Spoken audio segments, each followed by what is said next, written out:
Now, let us look at some of the key elements of E UTRAN. The key element, one of the major element that is present in E UTRAN is nothing but ENB, which stands for E node B. The main responsibility of E node B would be, as we discussed, it is radio resource management. The functionality of radio resource management includes maintaining, allocating the resources, transferring and communicating E, uh, with the UE for effective communication over the wireless channel. Then comes synchronization and interference control. Synchronization includes here both time and frequency synchronization. And then comes MME selection among the MMA pool.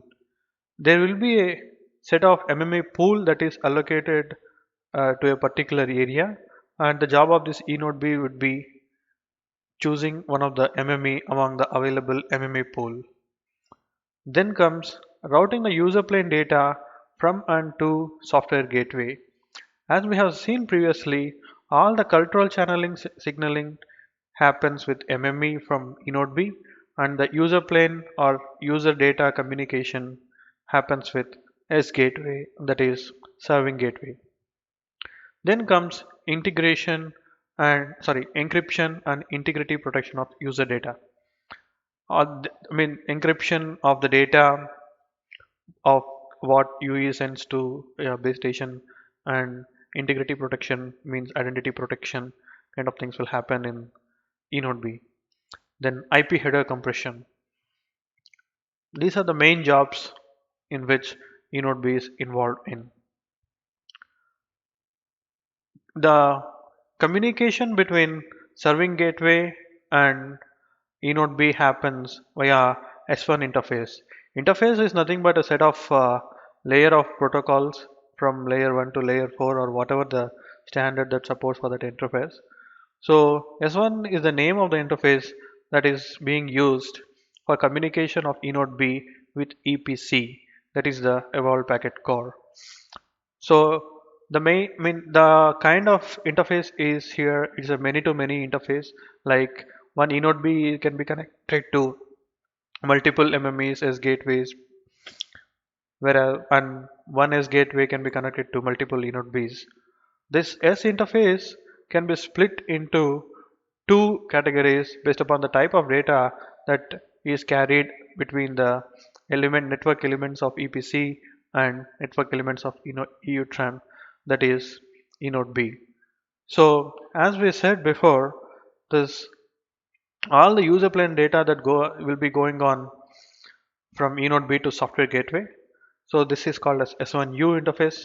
All the data that is going to the control plane from E node B is towards MME, that is mobility management entity. So that is called as S1C interface. So the main purpose of this particular interface, or the main purpose of this communication between these network elements, is for network sharing, redundancy, and load balancing. There is one more interface present in this particular aspect, that is X2 interface. X2 interface is used for communication between two E node Bs. This is one of the interface which is not present in any other previous networks. This is the new interface which is present in LTE. It is actually used for inter E node B handover, load balancing, and interference management. When a UE is moving from one cell to other cell, or when the call is getting transferred from one E node B to E node B, this particular interface can be utilized for communication between two E node Bs. But still the mobility is governed, we have to keep in mind that, but still the mobility is governed by the MME entity.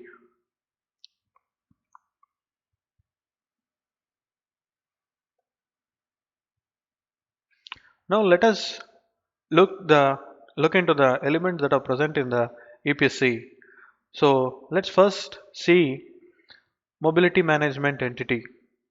So mobility management entity is one of the key entity. As we said, it governs all the control plane data that is coming from E node B. So the most of the jobs of MME would be involving in the control plane of the network. So the main functionality would be like, let us see the functionalities of this MME. The functionality, first functionality is it governs NAS signaling and its security. NAS stands for non-access stratum. This non-access stratum lies above the LTE protocol stack, and the signaling between NAS and core network happens with MME. Access stratum security control is one of the key functionality of mobility management entity as well. So access stratum involves the layers below the NAS, non-access stratum. Those are actually LTE protocol stack. We will see the LTE protocol stack in the coming slides. And one more functionality is tracking area list management. I mean, as we discussed previously, each MME or MME pool is responsible for certain area that we call it as tracking area. So MME is responsible for tracking the location of UE and update accordingly. So that we call as tracking area list management. PDN gateway and serving gateway selection. So what is the serving gateway that the UNODB has to communicate it to be from user from EUTRAN is governed by this MME. So MME selection for inter MME handover is also by handled by MME. So when a UE is moving from one tracking area to other tracking area, or one area to the other area which is in the realm of other MME, the next MME which has to be selected is also governed by the current MME. Roaming and authentication is also one of the roaming and authentication is also one of the tasks of this MME. EPS bearer management. We'll see what is an EPS bearer. Basically, an EPS bearer is a bearer through which the complete user data transfer is traveled from various layers. We will see what is an EPS bearer.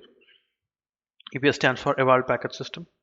So, signaling for mobility management between 3GPP radio access networks is also governed by MME. Now, we will see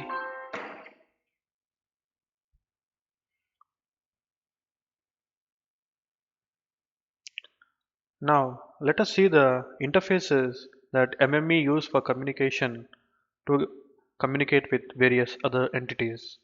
The first one is S10 interface.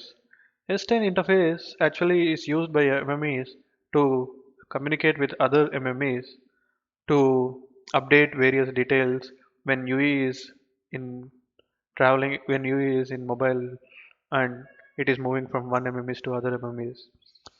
And S11 interface. S11 interface actually supports EPS bearer management between MMEs and S gateway. As we have seen before, MME is used for managing this EPS bearer as well. EPS bearer is the bearer which carries all the user data. So MME communicates with serving gateway to through this S11 interface for EPS bearer management. Then comes S6A interface. S6A interface is used to communicate with HSS, which is home subscriber server, where all the user data is resides. It can be compared to the HLR of UMTS networks or GPRS and 2G networks, where all the data related to user is present there and it is used for the user authentication.